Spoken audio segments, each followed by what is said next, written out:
the average organization leaks somewhere between 3 to 5% of revenue. Wall Street may be asking them for margin numbers, but they don't even really know how to calculate it.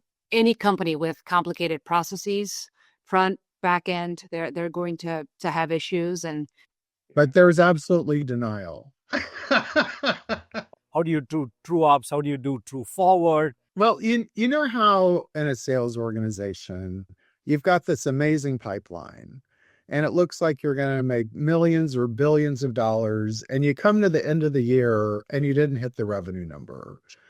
So that's when, discrepancies between what your contract tells you, what your invoices tell you, what the customers expect as payments come into effect, right? So that is one example. I think the first thing boards will expect is integrity behind the numbers. So I'm hoping that the business leaders are going to be the ones laying awake at night worrying about this and not waiting for the CFO to knock on their door.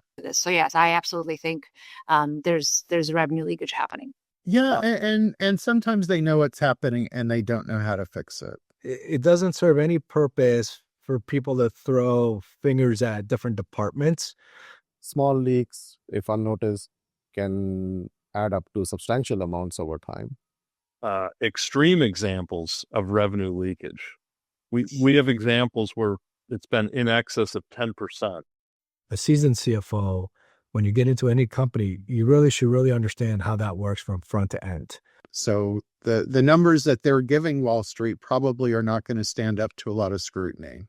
And it's an opportunity for the finance team to make a material difference to the business.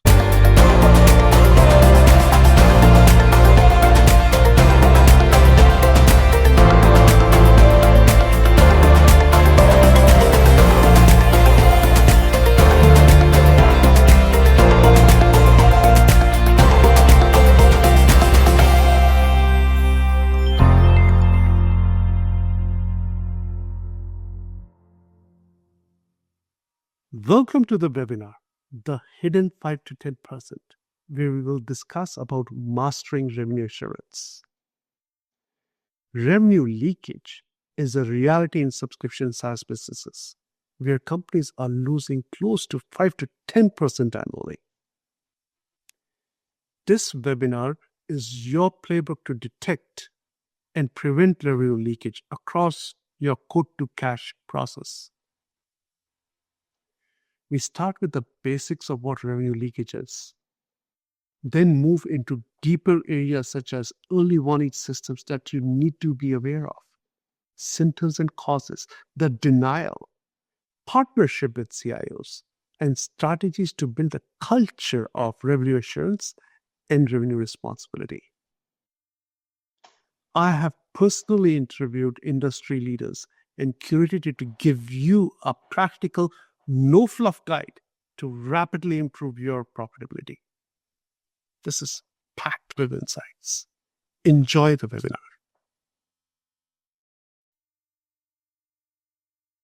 I'll give you two answers to how we define revenue leakage.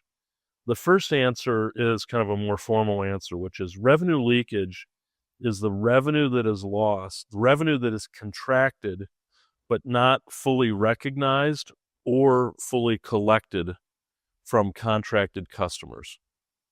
The second answer is, if you look more broadly, revenue leakage is everything from the inability to see what revenue you could be gaining from a customer to what's lost to, say, involuntary churn, to the revenue that you could be cross-selling or upselling into a customer, but you don't have the ability to see inside of the account.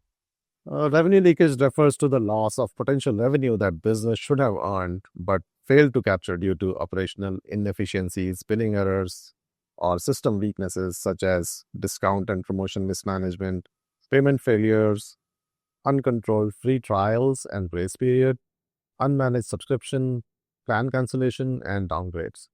So key characteristics of revenue leakage are unintended. Revenue loss occurs without business even knowing immediately about it. Cumulative, small leaks, if unnoticed, can add up to substantial amounts over time. And they are preventable. Some causes of revenue leakage can be addressed through improved systems, processes, or oversights. To me, revenue leakage is really an unintentional loss of revenue, right? That's how I would define revenue leakage as. And many a time you don't detect it until you have a significant financial impact. And usually it's caused by a lot of inefficiencies, either in operations, in system issues, things of that nature.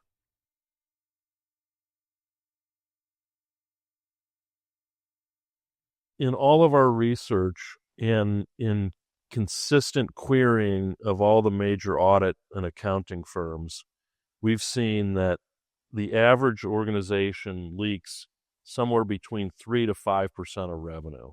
I would say, just based on some of the companies that are honest enough to tell me, that leakage on services could be from 25% to as much as 50%, particularly on very large, high maintenance accounts.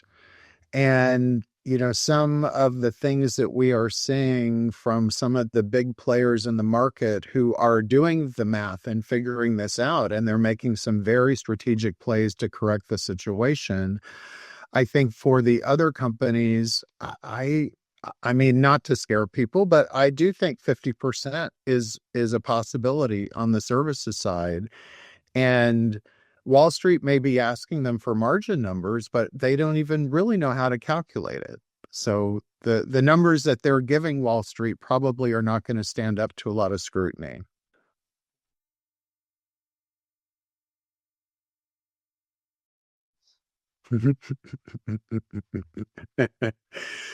Revenue leakage exists, and I think that some of it is obvious, but I think a great deal of it is not obvious. And I think for many SaaS companies, especially legacy on-prem companies that are moving to SaaS, they're still figuring out the business model. They're still figuring out the processes. And until you've got those processes defined, you've got your data in a really good condition, it's going to be hard to figure out the source of the leakage and how to fix those leakages. So I think it is a much bigger problem than people realize. And, you probably know this better than I do. The numbers I see is margins on products for SaaS companies could be around 70%, but for services, the average is around 40%. So it's a people-intensive business, and the leakage potential could completely erode any profit from services at all. So I just don't think it's a topic people are talking about. I think sometimes they don't really want to know the truth, because they're so focused on just getting this model working that little details like profitability are on the roadmap, but not there today. Yeah, absolutely. I think it is something that is very common. Any company with complicated processes, front, back end, they're going to have issues. And, I do find that there are common causes to this. You'll hear this a couple times from me, hopefully not too many, but, first and foremost, it's manual processes, right? Anytime you've got people editing Excel, you're going to have issues. And the more complicated the process, especially within the quoting motion, the more likely you're going to have missed revenue within said process. In addition, of course, to quoting, you've got potentially an ability to monetize appropriately because your product SKUs are inflexible, or it's really difficult to add them to an order form. This is really true, and I see this time and time again, is when dealing with consumption-based products. If you can't track usage, if you can't bill for it appropriately, you can't monetize it, revenue by definition will be lost. The other broad bucket is errors, right? You can have billing errors, undercharging, overcharging that then needs to be reversed, misapplied discounts, outdating pricing, kind of all contribute to this. So yes, I absolutely think there's revenue leakage happening. But as you continue to scale and get to a size where volume actually matters, then processes kick in, right? And I think that's where you need to invest in systems, people, and the process to ensure quality coming out of the system, to ensure integrity in the reporting you're providing to your customers, whether that be in an invoice, in a billing contract, or just the service you provide. And so every company does invest in that. And, as I scaled up, especially when you go public, standard is your friend, right? And get that engine working seamlessly so you can devote the time that you have to do all the non-standard deals for the larger, more complicated ones, so that's being done correctly. But along the path, you're always trying to get to optimal. It's a tie, right? It's quoting in the CPQ motion as well as in billing.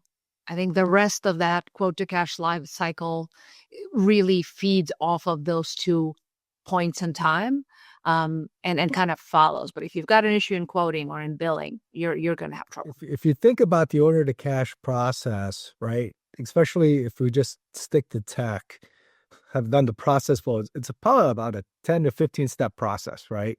So there's leakage that could occur anywhere along that process. For example, contract terms, right? How much discounts do you give, right? What kind of products you give for free, right? Should you be giving those products for free? Are you consistent from product to product, region to region, and pricing, right? And I think leakage happens usually on the onset, depending on what's negotiated with the customer, right?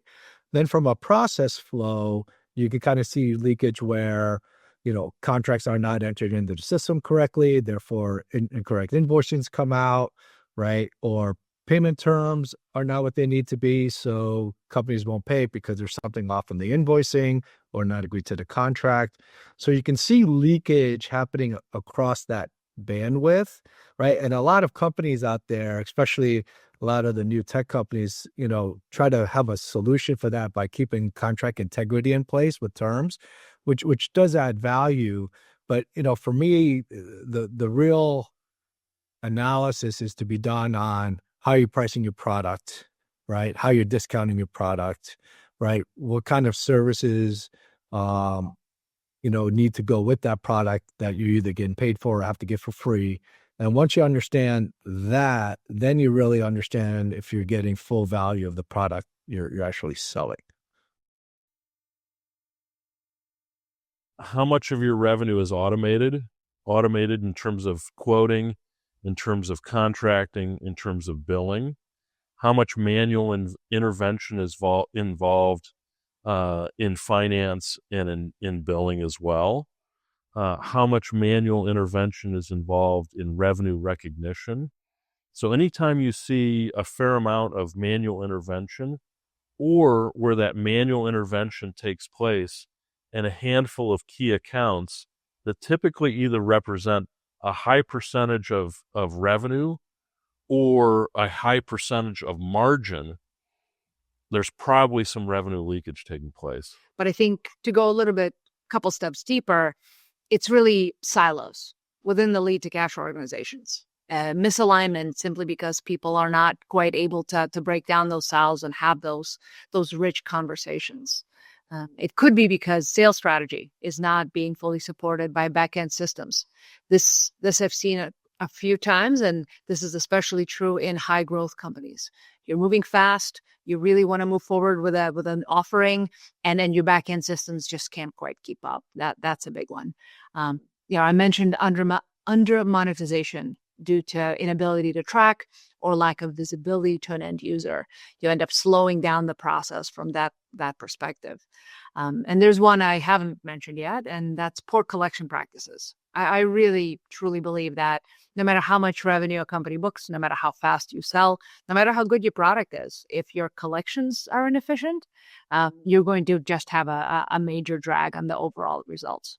It can hide in various places, right? It can hide in the actual deal structure, right? Products you're offering, right? If it's a licensed product and there's consumption associated with it, and then there's professional services, right? What matters to you more? Does revenue matter? Does cash matter? Does ARR matter, right? And when you start looking at those pieces, if you're giving things away from free, then you have to worry about the accounting of SSP, right? Because then that might change the split of that revenue. If you're looking to provide consumption and they're paying, a flat fee for something, what do you deal with, like overage, right? What do you deal if they prepaid and didn't use it? And then I think the biggest concern, at least maybe for the accounting side, is around unique contract terms, termination of convenience, right? Discount thresholds, tiered pricing, all that. So anytime you introduce complexity related to volume or something being consumed, right, you have to put in the right checks and balances to make sure you're getting you're invoicing for it, you're getting paid for it, and you're accounting for it correctly, right? And I think that's where all the hidden leakage is more in the contract terms of what you're giving up versus selling your one license, right? Yeah. So again, I think from my memory, I think the common issues are many companies have a quote to cash process, and you've designed it linear, right, from left to right.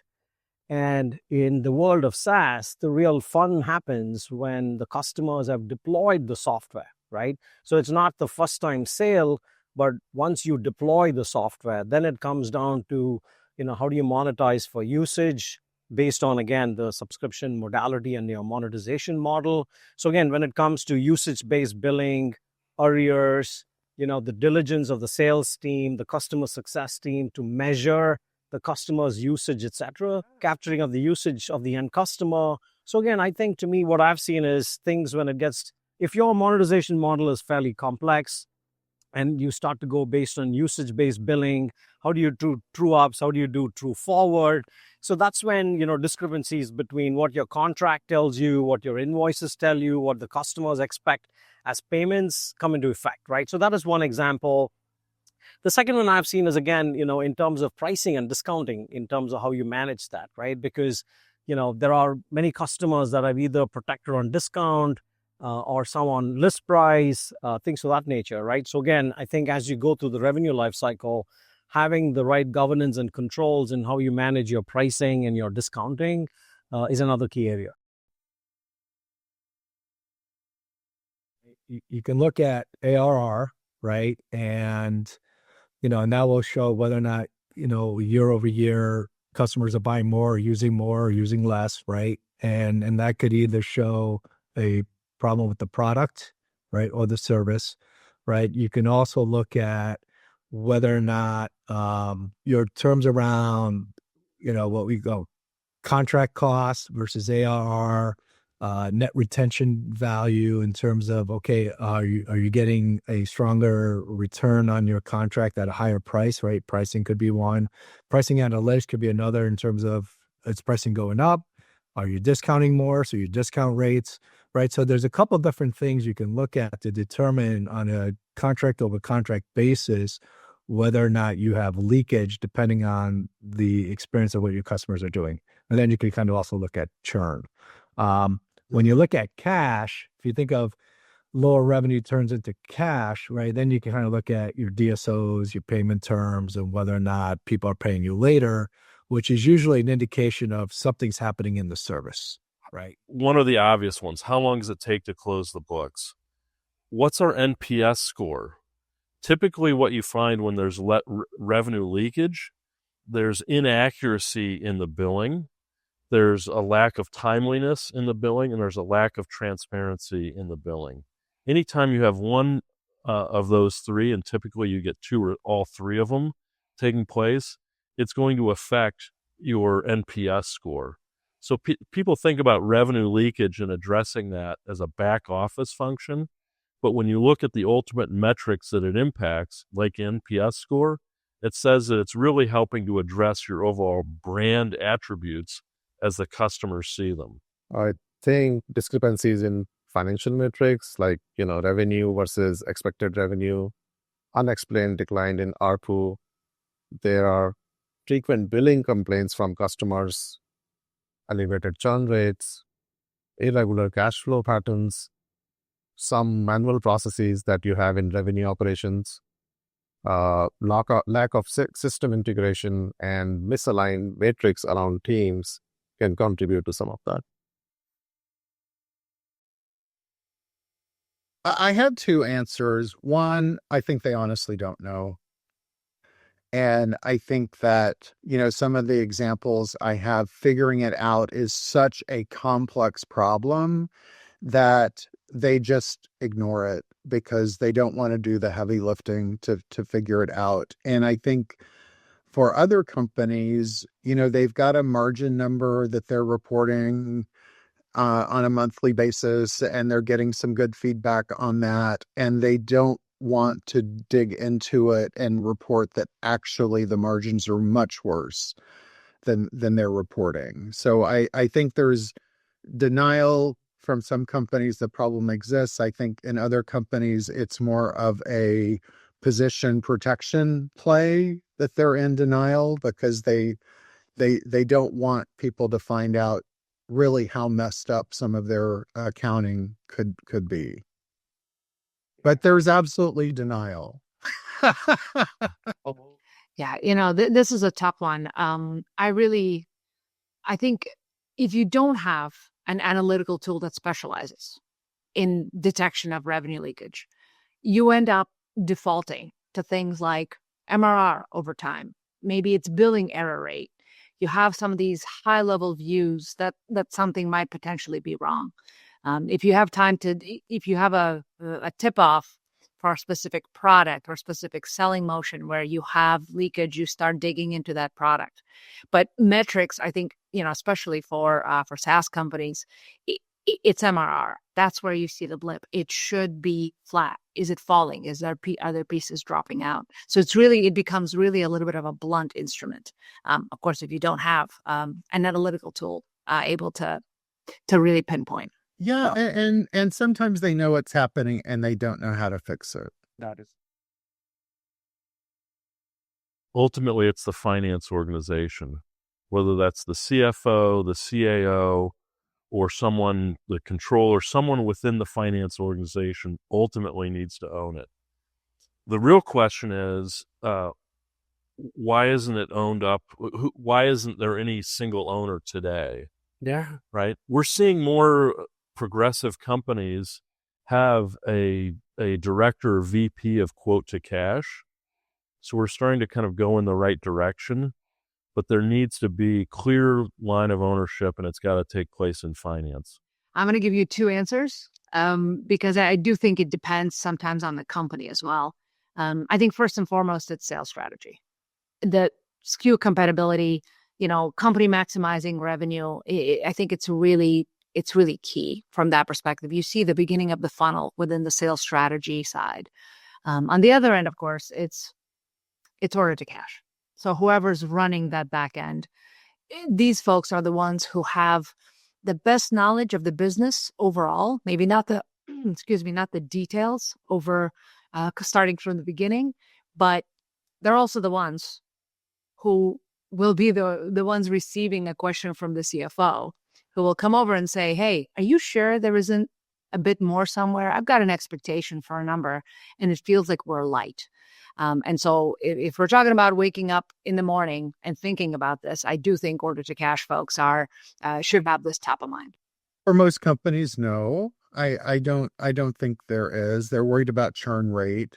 They're worried about the standard numbers they're reporting, not necessarily what makes up those numbers.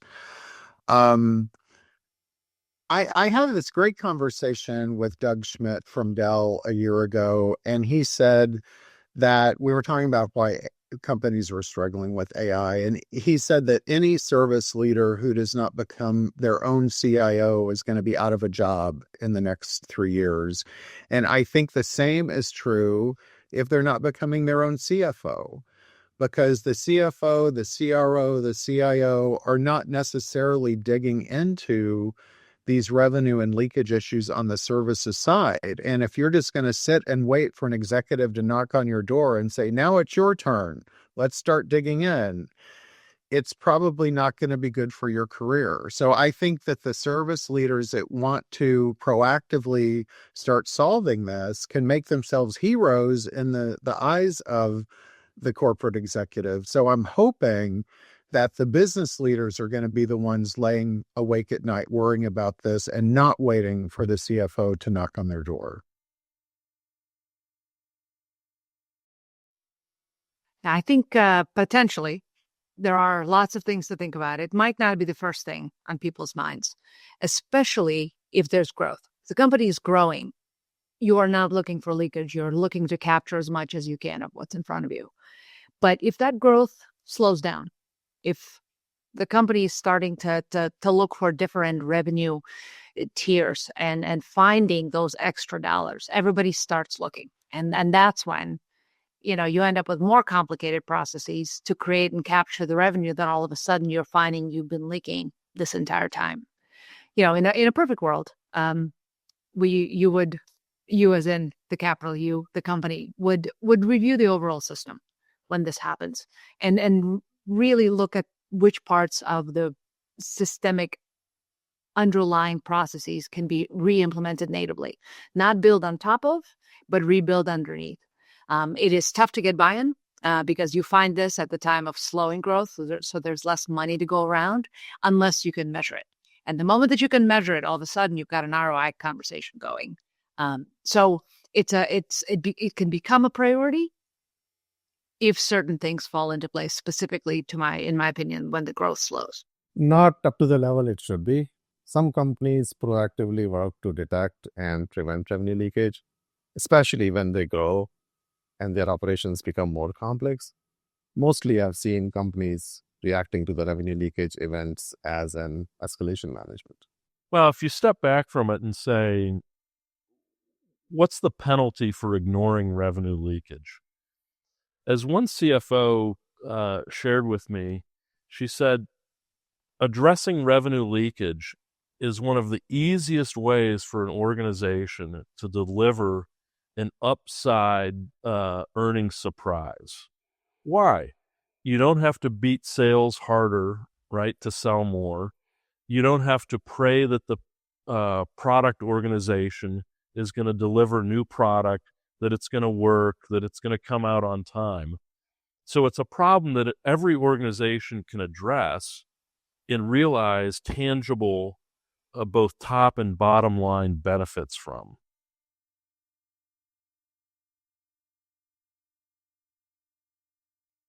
You would hear a similar kind of argument when people put in a new system and they put in a new, let's say, CRM system, new financials or ERP package, and they say, we just spent 6 to 12 months plus cleaning up all our data. Our data is now in perfect condition. The reality is, 6 months plus a day and your data is now starting to get dirty again. So unless you have a continuous filtration process, that one-time event on its own, implementing a new system is not going to be enough. That's kind of one of the things to think about. The other thing is, as you know, when you look at quote to cash and monetization, it's not tied to any single system, right?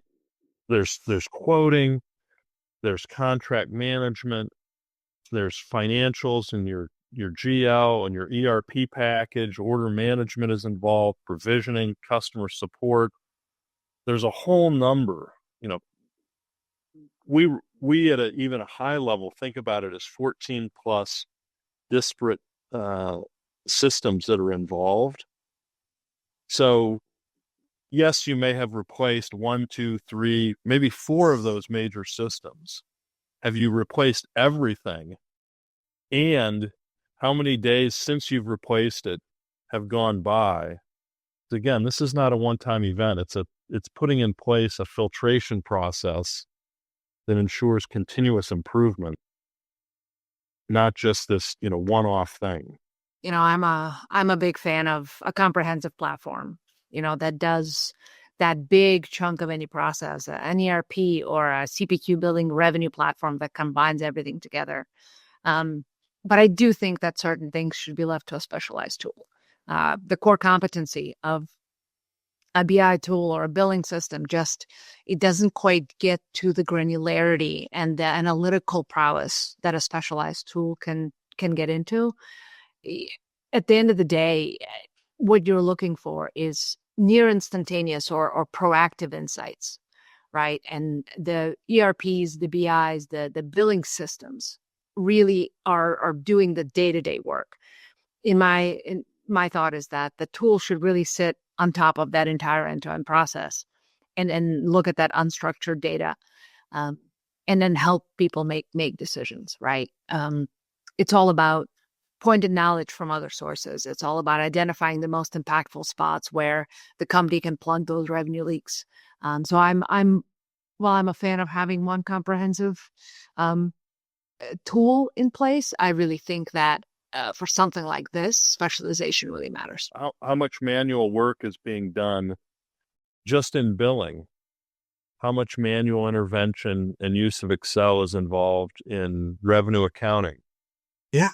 So you can go across a number of systems, a number of areas, and there's going to be use of spreadsheets where there are errors. There's going to be manual intervention. So you're right. It's not tied to any single system. Yeah. It doesn't serve any purpose for people to throw fingers at different departments, because, when that happens, what you have is probably a process breakdown, right? Yeah. And what you need to really understand and step back is really understand the flow on where things fall apart in a process, right? Without judgment, right? So, and I think you need people in the room at the management level to be really objective about that process, to understand where there's gaps and then figure out collaboratively how to fix it. Otherwise, nothing moves. So I think you need to reframe the topic. And the reframing is, what are the opportunities around focusing on process improvement? And so in most finance organizations, there's a constant focus on trying to reduce the days to close, right? To provide more timely, more accurate updates to the financials. So that has a positive impact on the business. It frees up time for the finance team to do more analysis and to be more of a business advisor. Similarly, when you frame it as an opportunity to add to the top line, to improve the bottom line, and to do it as a continuous process, it really begins to be thought of as a best practice, right? As an opportunity for continuous improvement. Really, if you think about it as a filtration system on your quote to cash systems, right? To identify revenue leakage and plug the gaps. It's not a one-time exercise. It's a continuous exercise. And so just as the problem or the challenge of revenue leakage cuts across many systems, that it cuts across multiple functions. So it's not just in the domain of the CFO and finance. It's not just in the domain of the CIO.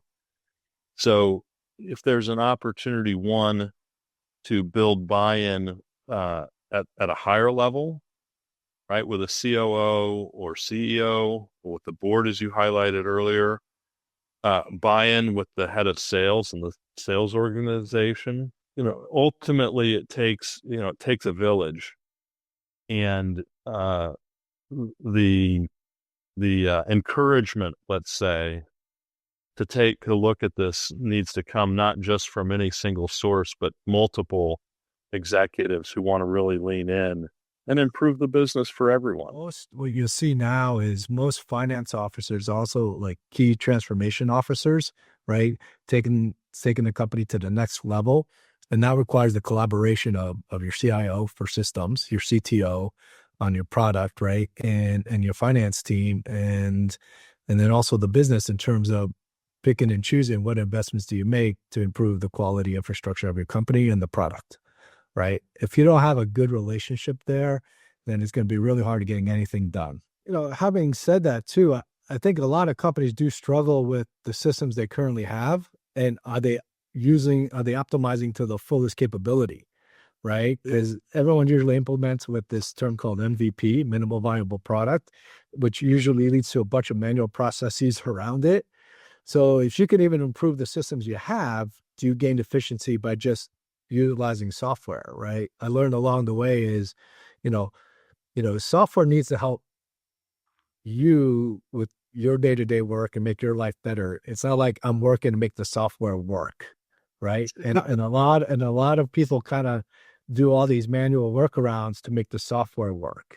And that to me is not how this should work, right? And Right. And that's where your CIO can come in to really understand, okay, if you want this to be truly automated, here's the needs, here are the business requirements, here's what we're going to need to do.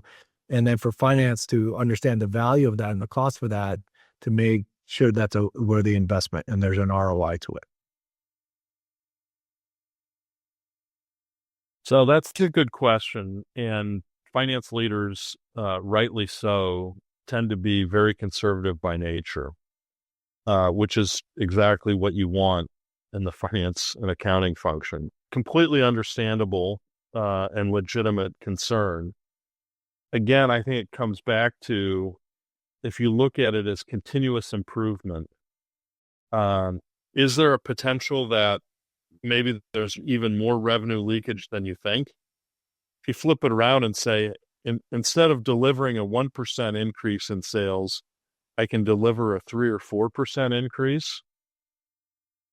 What CEO, what board is not going to want to see that kind of improvement on their top line, right? When you look at it in terms of what's that going to do to the market cap of the business, I think everyone as shareholders of the business, whether it's a private or public company, everyone who has equity in the business, in particular board members and executive leadership, are going to want to focus on driving the valuation of the business. And typically what we see, at least in our research and working with clients, what we see is the companies that have that concern, even when they do uncover extreme examples of revenue leakage, we have examples where it's been in excess of 10%. And it does create a whole, trigger a whole new set of activities in terms of the sales and customer support organization having to go out to customers and educate them about what's in a contract and what they haven't been paying for example. It's a tough exercise. But when the organization internally recognizes the net outcome of it, which is a big boost to the top line and the bottom line, it changes people's perspectives on it. And the other thing I would say is, again, thinking about it as a continuous process, not as a one-time process or, one-time event. When you think of it that way, there's also ways, if you have that concern, that you can roll this over time so that it's not uncovering this giant hole, but rather continually improving one quarter after another after another. I think the first thing boards will expect is integrity behind the numbers, right? Mm-hmm. So you want to make sure whatever you give into the board, it's supported, it has integrity, it's quality, it's complete, and this way it gives you credibility to what they see is accurate, right? So the integrity behind the numbers also leads to better forecasting. So despite everyone thinking accounting is really important, which it is, but if you can't forecast your business, it's very hard, to go public. It's very hard to get funding. It's very hard to manage costs because you need to have predictability in your business, which means you really need to understand your business as to, not only the go-to-market, but also the cost to support the revenue and the infrastructure cost to support the entire business. So the forecastability, I think for many finance officers, probably key in any business to get it to a level where you can predict. I think a lot of it stems from just really education around the whole process itself, right? And when you start looking at the order to cash process, the key to align first and foremost is, okay, what are the policies you want around that process, right? Because if a deal comes through and it's always an exception to the policy and that becomes the rule, then the policy is really not effective. You don't have the right policy for your motion, right? So get alignment on your standard policies with sales, right? Sales ops, finance, to say, okay, these are the policies we're going to try to adhere to. And then for complex deal structure, I always recommend having, the revenue team be part of the deal structure team, because they can help guide, the implications of certain deal constructs, right? And what that means from a rev rec perspective, or from an AR perspective, or booking, commissions, which I know sales cares much about, right? And I think those are some best practices to make them part of the journey versus, here's a deal we just signed. Because at that point, accounting's got its back to the wall, and all they can do is communicate bad news because the deal's already closed, right? And then the third is along the process is, getting feedback back to sales based on, post-quarter postmortems about, here are all the deals that closed, here's the average deal size, here's the average payment terms, here's non-standard versus standard, here's the implication of the non-standard, and really try to understand whether or not there's a motion happening in the company where you're discounting more, or you have to give up on terms because the market's changing. And I think as people are educated around the actual results of all the volume that happened in the quarter, then people can sort of pivot to determine whether or not they want to continue that motion or change, right? Because, in accounting, especially now in this, AI-driven environment, you do have access to a lot of data. And the key is how can you turn that data into actionable insights so people can learn from it to make other changes? So those are, I think, the top three things, right? Outside. Build relationships, build a stronger relationship with the sales organization. Often finance is perceived as kind of the department of no, relative to sales, and there's always some friction between finance and sales. And in part of building that bridge is take a look at how contract processing, contract automation can be accelerated. And that's also kind of a pinch point where you often find, where is there some of the leakage that takes place? It's from that initial sales contract going into a lot of the downstream systems. So you need that buy-in. Ultimately, it's going to help salespeople, sellers get paid out faster and more accurately. And that's going to engender trust and a stronger relationship to then be able to open up looking at kind of all of the other areas where revenue leakage tends to occur. My recommendation is here, and that's to reduce manual processes in all aspects, right? Guard against manual errors. It's really, really important. But in addition to that, I think somebody with the knowledge of the business should be doing an end-to-end review of business practices and workflows. This is really powerful, especially if you're including interviews with a broader group, product, business application, maybe the collectors. These leakage issues are, in my experience, they're siloed. And sometimes, unless you connect a really broad set of dots, you can't unearth the actual issue. It's just going to be kind of nagging in the back of your head, thinking about something's not quite right, but what is it? So I do think those kinds of interviews are really, really important, and putting things together, breaking down silos. But on the other side, you've got FP&A potentially, right? It's a group of folks who are playing a really large role in searching for anomalies, right? You would think, again, with a run rate business with SaaS, everything is just ratable. This should be very easy. We all know, of course, that that's not the case. So they're cutting data into various slices and dices. And in theory, if strong set of expectations is set at a really granular level, you should be able to see where those blips are faster versus slower. And to me, that's a secondary mitigating safeguard there as well. All of this takes time. Setting up, the interviews that I talked about, or getting granular with FP&A takes time and effort. So it's all about priorities. So as you mentioned earlier, the tools that are out there, if it's the right call for the company to get one or two of those and plug them in, we should absolutely use them, because at the end of the day, I think AI, BI in conjunction with all the work that I just mentioned is really where we're going as far as being able to get real ROI on all of that work. So again, many a times, right, you learn lessons, and scars and lessons learned is how you go back in retro and look at things. So like I said, typically it doesn't hit until it's a significant financial impact, but there are some proactive measures that you can take, especially like I mentioned, it's usually due to inefficiencies in processes. It could be operational errors. And many a time it's also because departments are siloed. You have teams that are supporting sales for first time sale. Then you have customer success teams. Then you have renewal teams. So again, I think it's important to make sure that you can connect different departments, different processes, different systems.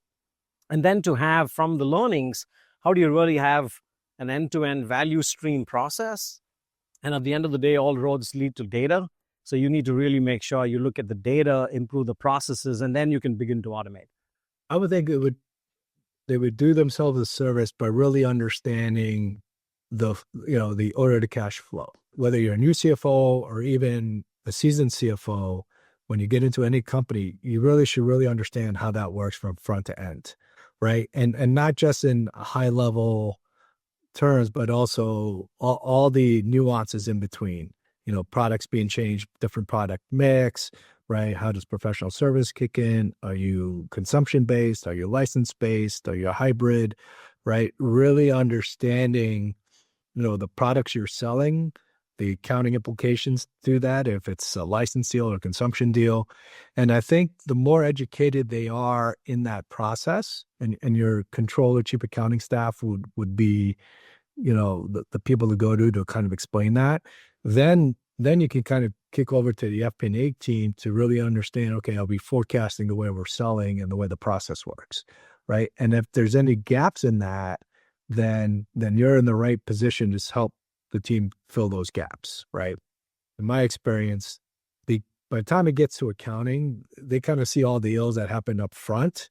So they're the ones that kind of tell you what works or what doesn't work in the current process, because they see it all at the back end.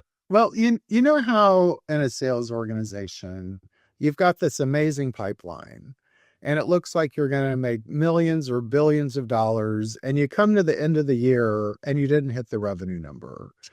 And I think that companies easily recognize that our pipeline data isn't accurate. And the same thing can happen on the services side, that they see these services, they're forecasting how much services revenue is going to come in. It's not coming in, sometimes because of discounting, but they've also got a general profitability number. They know how profitable each department is supposed to be, and they miss that number. So what's the reaction today? You yell at the executive, the employees don't get their bonus that they're supposed to get, but we're not digging into why it happened. So I think that we're being very reactionary, and we're punishing people with reducing salaries, eliminating people, cutting bonuses, but we're not digging into what caused it. And this sort of analysis is sometimes very complex. So I think we're taking the easy route, and we're punishing the victims, but we're not really helping them solve the problem. And you see it happening year after year after year with these companies, and they're never digging into how do we fix it. Well, the first thing is, if you put it in the context of what could an additional, just say 1% to 2% of revenue improvement, either off the top line or let's say 500 bips to the bottom line, what does that translate into in terms of valuation for the business? And in today's markets, where eking out incremental growth is so hard, it's expensive, and it's very tough in today's competitive markets. So here's an opportunity to add to both the top and the bottom line without having to push sales harder, without having to hope that product can come up with new services on time, on budget, and it's an opportunity for the finance team to make a material difference to the business.